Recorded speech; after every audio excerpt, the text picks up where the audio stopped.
धन्यवाद संचालक महोदय।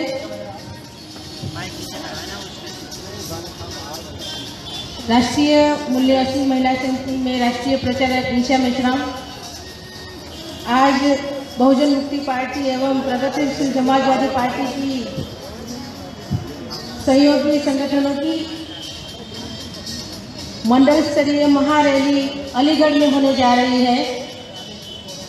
यहाँ पर मैं अलीगढ़ में पहले भी एक बार आ चुकी हूँ और तब महिलाओं की संख्या थी और महिलाएं काफ़ी थी और उस वक्त महिलाओं का प्रतिनिधित्व कर रही थी। और आज मुझे बीएमपी के माध्यम से ये मंच मिला है, तो बीएमपी के राष्ट्रीय अध्यक्ष वीएल मातंग साहब का और प्रगतिशील समाजवादी पार्टी के राष्ट्रीय अध्यक्ष शिवपाल यादव जी का मैं धन्यवाद आभार करती हूँ।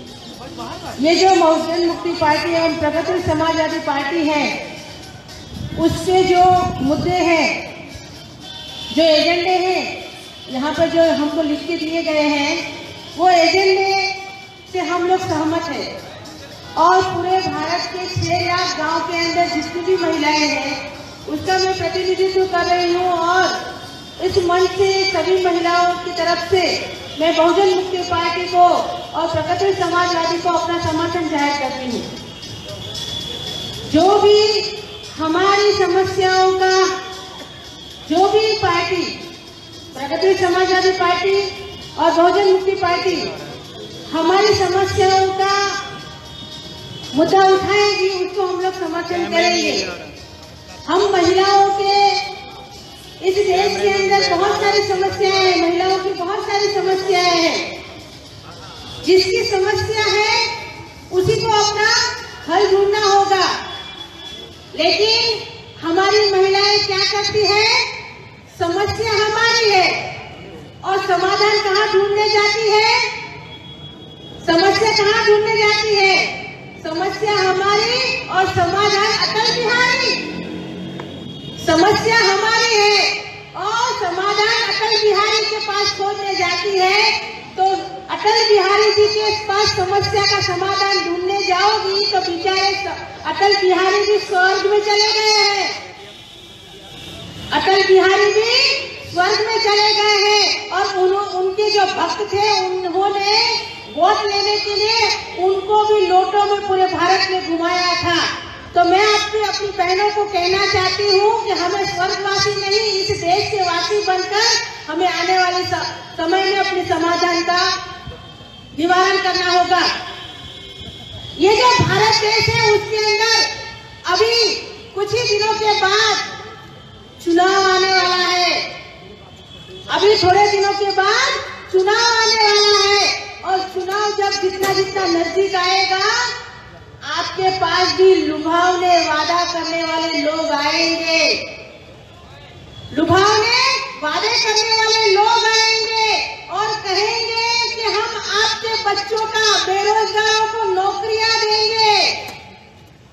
नौकरियों क्या, आपको कहेंगे हम तुम्हारा विकास करेंगे। कितना विकास करेंगे, उज्ज्वला नाम का गैस का सिलेंडर देंगे महिलाएं आपको। उज्ज्वला का सिलेंडर देंगे, सिलेंडर तो दे देंगे भाइयों, लेकिन उसके अंदर जो हर महीने गैस लगता है वो कौन देगा? सिलेंडर के अंदर का गैस कौन देगा? 1000 रुपए का सिलेंडर है भाइयों तथा बहनों। अरे मेरे भाइयों तथा बहनों, मेरे गरीब भाइयों तथा बहनों, हमारे 1000 रुपए की महीने की तनख्वाह भी नहीं है। हमारी बहनें जो है घरों के काम कर करके कुछ पैसे जुटाकर अपना परिवार चलाती है, तो 1000 रुपए का सिलेंडर कहाँ से लाएगी? और हमारा जुमले देने वाला प्रधानमंत्री क्या कहते हैं, बहनों की आंखों में वो जो फूंक लगाती है तो वो चूल्हे से जो धुआं निकलता है, इसीलिए हमारी बहनों की आंखें खराब हो जाती है, इसीलिए उसको गैस का सिलेंडर दे रहे हैं। अरे सिलेंडर तो तूने दे दिया, लेकिन गैस का क्या करेंगे?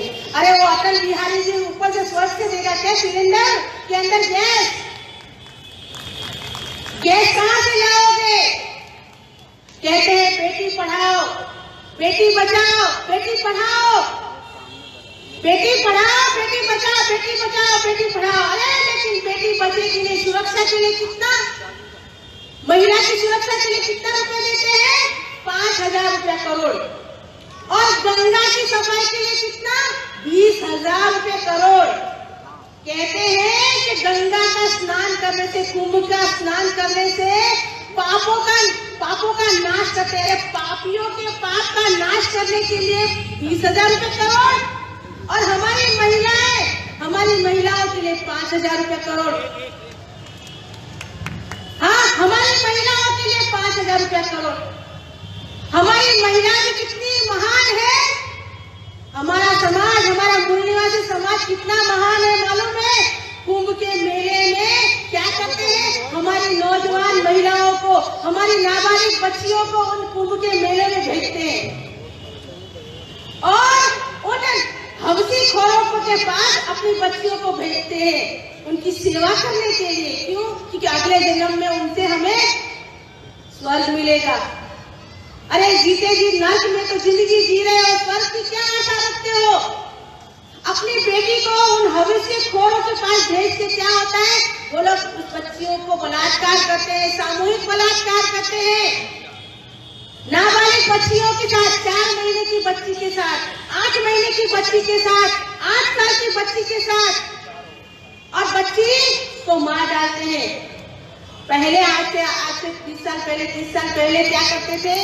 बच्चियों के साथ बलात्कार करते थे और बच्ची को जिंदा छोड़ देते थे। और आज के साथ में क्या हो रहा है? बच्चियों को मार डालते हैं। क्यों? उन हवसियों को, उन दरिंदों को मालूम है इतिहास, उन दरिंदों को मालूम है अपना इतिहास। आज से 30 साल पहले एक बच्ची का गैंग रेप किया था। वो बच्ची जब बड़ी हुई तो कतार में उन लोगों को खड़ा कर दिया, उनको 20 को कतार में खड़ा कर दिया और एक एक को भून दिया था, एक एक को भून दिया था। वो कोई और नहीं, मेरे समाज की मेरी माँ फूलन देवी थी, हमारी फूलन देवी थी, जिसके कारण उनको मालूम है इतिहास अपना, कहीं जिंदा रह गई तो दूसरी कहीं फूलन देवी ना बन जाए, इसलिए उनको मालूम है कि कहीं दूसरी फूलन देवी ना बन जाए। इसीलिए मैं बहनों आप लोगों को कहना चाहती हूँ, चुनाव नजदीक आ रहा है। आपका पति आपको बोलेगा फलानी और ढेकड़ी पार्टी आ रही है, बड़े अच्छे वादे कर रही है, और मुझे भी 70 रुपये का पौवा पिलाया था, 70 रुपये का पौवा पिलाया था, थोड़े से पकौड़े खिलाए थे, बड़ा मजा आया। इसको ही वोट देना, इसको ही वोट देना। आपको समझाएंगे आपके पति। तो मैं बहनों को कहना चाहती हूँ कि जब वो पीकर आता है तो घर के अंदर झाड़ू तो मिलेगा ही मिलेगा। अगर झाड़ू ना मिले तो बेलन तो मिलेगा ही मिलेगा, पीट देना उस वक्त। हाँ, अगर वो पी के आता है और कहे कि इस पार्टी को तेरे को वोट देना है तो बेलन से उसको पीट देना। क्यों? क्योंकि वो 70 रुपए में तुम्हारी 5 साल आपको बेच रहा है। 5 साल के लिए तुम्हारी बच्चियों को सरकार के दरिंदों के सामने आपको बेच रहा है। इसलिए मैं आपको कहना चाहती हूँ, 70 रुपए के पौवे में मेरे भाइयों मत बिक जाना, अपने आप को, अपनी बेटियों को मत बेच देना भाइयों। ये 70 रुपए का पौवा आप लोगों को बहुत महंगा पड़ रहा है। आने वाली पीढ़ी को अगर बचाना है तो आप लोगों को अपने पति को समझाना होगा कि क्या जो जिस पार्टी को तुम वोट देना चाहते हो वो पार्टी क्या हमारे मुद्दे उठाएगी, क्या ईवीएम का विरोध करेगी, क्या ईवीएम का विरोध करेगी? तो अगर कहता है नहीं तो कहना मैं भी वोट नहीं करूंगी। विद्यार्थियों को भी कहना चाहती हूँ, शिक्षा कितनी बहुत ही गंभीर विषय हो गया। शिक्षा के विषय में तो हम सोच ही नहीं सकते। अपना कोई बाप अपने बेटे को इंजीनियर, डॉक्टर, वकील बनाने का सोच ही नहीं सकता। अरे वो 5वीं कक्षा तक पढ़ ले वही बहुत बड़ी बात हो जाती, 10वीं तक की तो बात ही कहाँ दूर की बात है। हमारे बेरोजगार बेचारे कहाँ भटक रहे हैं। कल रात को हम जब आ रहे थे तो एक रास्ते में हम लोग जहाँ रुके, जहाँ हमको रिसीव करने के लिए वकील साहब आने वाले थे, तो एक रिक्शा हमारे सामने आके खड़ी रह गई और एक उधर से युवा दौड़ता हुआ हमको कहने लगा जय मुरलीधर सर। उस युवा को देख के मुझे मेरे जहन में इतनी तकलीफ हो गई। मैंने बोला ये क्या है? एक युवा रिक्शा चला रहा है, 25 साल का लड़का रिक्शा चला रहा है, अपनी जिंदगी को आगे बढ़ा रहा है। आज से 20 साल पहले अगर कोई युवा 20-25 साल का होता तो डॉक्टर इंजीनियरिंग का पढ़ाई करता होता। वो बच्चा क्या कर रहा है? रिक्शा चलाकर अपना घर रोजगार चला रहा है। हम लोग क्या कहते हैं? भोले भाले हम लोग उनकी बातों पर आ जाते हैं। मैं यहाँ के लोगों को कहना चाहती हूँ, खासकर महिला को और मुस्लिम भाइयों को भी कहना चाहती हूँ, ये जुमले वाली जो सरकार है वो नरेंद्र मोदी भाई कहते हैं, क्या कहते हैं? मुझे मुस्लिम बहनों पर बहुत दया आती है। भाइयों तथा बहनों, मित्रों, मुझे महिलाओं पे बहुत दया आती है। कौन सी महिला पे? मुस्लिम महिलाओं पे मुझे बहुत दया। अरे मुस्लिम महिलाओं की क्या बात करता है? तेरे घर के अंदर झांक कर देख। अरे वो जसोदा बहन बिना तलाक के बैठी हुई है, मुस्लिम महिलाओं की चिंता करता है। 3 तलाक की बिचारी को महिला को निकाल देता है। इसलिए मुझे बहुत चिंता होती है। अपने घर के अंदर जसोदा बहन उसका ध्यान नहीं रखता, उसको हमारी मुस्लिम महिला बहनों से चिंता नहीं है, उनको हमारी मुस्लिम महिलाओं से कोई हमदर्दी नहीं है, न ही मुस्लिम भाइयों से उसको कोई हमदर्दी है। उसको किसकी हमदर्दी है मालूम है?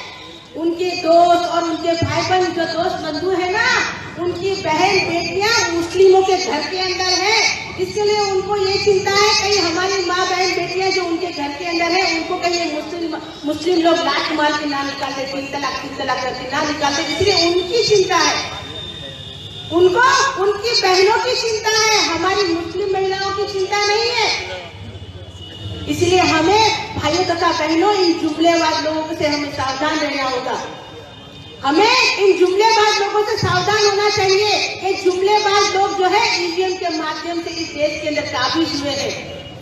आप लोगों ने परसों देखा होगा लंदन का इंटरव्यू, जुमा सिद्दीकी ने जो बोला, लंदन से बोला, उसने क्या कहा कि 14 का ईवीएम से हमने हैकिंग किया था और ये जो सरकार हुई है वो ईवीएम से चुनकर आई है। कल मेश्राम साहब TV9 के ऊपर जब डिबेट करने के लिए गए तो वहाँ TV9 का कुलकर्णी, ब्राह्मण कुलकर्णी ने मेश्राम साहब को सुनने तक नहीं दिया, क्योंकि मेश्राम साहब इतने सारे डॉक्यूमेंट लेके गए थे, सबूत लेके गए थे ईवीएम के खिलाफ। इसीलिए हम लोगों को भी जानना होगा कि जब तक इस देश के अंदर ईवीएम रहेगा तब तक हम लोगों को आजादी नहीं मिलने वाली है। हम लोगों के जो भी प्रश्न है, हमारे जो भी मुद्दे हैं, बहुजन मुक्ति पार्टी उठाएगी। इसका हम लोग पूरी जोर से सहमत करेंगे। मैं अपनी छोटी सी बात कहकर मैं अपनी वाणी को विराम दूंगी कि एक गांव था, उस गांव के अंदर एक बूढ़ी औरत रहती थी। उस बूढ़ी औरत ने अपनी एक बिल्ली पाल के रखी थी। वो जो बिल्ली थी उसने 4-5 बच्चों को जन्म दिया। बिल्ली के बच्चों ने जैसे ही जन्म लिया, वो बिल्ली के जो बच्चे थे वो जोर जोर से चिल्लाने लगे, हर हर मोदी, घर घर मोदी, हर हर मोदी, घर घर मोदी, नरेंद्र मोदी जिंदाबाद, नरेंद्र मोदी जिंदाबाद, अमित शाह जिंदाबाद। ऐसे करके वो जो पिल्ले थे, छोटे बच्चे, वो चिल्लाने लगे। अभी ये जो बुढ़िया अम्मा का जो बिल्ली के बच्चे थे, ये सारी बातें पूरे गांव में, जिले में, शहर में और पूरे देश में फैल गई। ये सुनकर नरेंद्र मोदी और उनके सारे जो भक्त थे उनको बड़ी खुशी हुई। उन्होंने मीडिया को उस गांव में भेजा। जब मीडिया उस गांव में पहुंचा 6-7 दिन के बाद, और बुढ़िया को कहा हम तुम्हारे बिल्ली के बच्चे हैं, उसे देखना चाहते हैं, उनका इंटरव्यू लेना चाहते हैं। जैसे ही मीडिया ने बिल्ली के बच्चों के सामने वो माइक धरा और बिल्ली के बच्चे थे वो क्या कहने लगे जोर जोर से, पीएम जिंदाबाद, पीएम जिंदाबाद, मातंग साहब जिंदाबाद, प्रगतिशील समाजवादी पार्टी जिंदाबाद, शिवपाल जी जिंदाबाद। और जैसे ही शिवपाल जी जिंदाबाद, मातंग साहब जिंदाबाद कहने लगे तो भाजपा के जो प्रचार मीडिया वाले थे वो एकदम कांप उठे। अरे क्या बात कर रहे हैं आप लोग, तो कहते थे कि भाजपा जिंदाबाद कर रहे हैं और ये तो पूरा उल्टा हो गया। तो जो बुढ़ी अम्मा थी उसने कहा आप जो कह रहे हैं सही बात है, लेकिन जब बच्चे पैदा हुए, बिल्ली के जब बच्चे पैदा हुए थे, उस दिन उनकी आंखें बंद थी। उस दिन बिल्ली के पिल्ले जो थे उसकी आंखें बंद थी, इसके लिए उसको समझ नहीं थी, उसको ना समझी थी, इसके लिए उसने बोला कि भाजपा जिंदाबाद। लेकिन आज ये बच्चे हैं, उसकी आंखें खुल गई है, इसीलिए वो कह रहा है कि बीएमपी जिंदाबाद, प्रगतिशील समाजवादी पार्टी जिंदाबाद। ये बिल्ली के पिल्लों की सिर्फ उदाहरण देती हूँ। ये आज जो मंच हम आपको बोल रहे हैं, इससे आप लोग जागरूक हो जाइए और आने वाली समय पर चुनाव के वक्त बीएमपी को और प्रगतिशील समाजवादी को अपना वोट देकर इसको जिताओगे। मेश्राम साहब कहते हैं कि हमारी और आजादी के बीच में केवल और केवल कोई है तो वो ईवीएम है, लेकिन मैं इस मन से कहना चाहती हूँ कि हमारी और आजादी के बीच में अगर कोई है तो वो केवल और केवल ईवीएम है। और इस ईवीएम को 19 के चुनाव के वक्त चुनाव आयोग अगर बैलेट पेपर नहीं लाता है तो हम ईवीएम को हम महिलाएं तोड़ देंगे, हम महिलाएं तोड़ देगी। और पुरुषों को कहना चाहती हूँ, आपको उसको प्रश्न उठाने की जरूरत नहीं है। आप ईवीएम को देखना मत, हम महिलाएं तोड़ने वाली है। हम देखते हैं उन बच्चियों को कितने दिन हम महिलाओं को जेल में रखते हैं। आप लोगों ने मुझे सुना, समय से ज्यादा मैंने बोल दिया है, इसके लिए सॉरी। धन्यवाद। जय भीम, जय मूल्यवासी।